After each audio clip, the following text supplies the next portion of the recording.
How to make video like Antik Mahmud. At first আপনার নিজস্ব একটা ইউনিক ক্যারেক্টার ড্র করা লাগবে, কিন্তু ভাই আমার কাছে তো পিসি নাই। সবাই একটা কিনে নিলেই তো পারেন। ভাই আপনার কাছেও তো পিসি নাই। এট ফার্স্ট আপনার নিজস্ব একটা ইউনিক ক্যারেক্টার ডিজাইন করা লাগবে, যেটা আমি আদৌ পারি না। দেন আপনি যে ক্যারেক্টারটি ডিজাইন করেছেন ওইটা আপনি ফ্লিপার ক্লিপে নিয়ে যাবেন, ওখানে আপনি অ্যানিমেট করবেন। এখন এটা জিজ্ঞাসা করবেন না যে কিভাবে অ্যানিমেট করতে হয়, এটা আপনি ইউটিউবে দেখেন।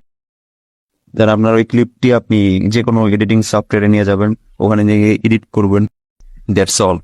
অ্যান্ড আপনার যে ভিডিওটা আছে ওটা আপনি সুন্দর মতো ফ্যামিলি গ্রুপে পোস্ট করে দিবেন। অ্যান্ড ফান ফ্যাক্ট ইজ, আপনি একদিনের মাথায় ডিপ্রেসড হয়ে যাবেন, কারণ কোনো রিচ পাবেন না।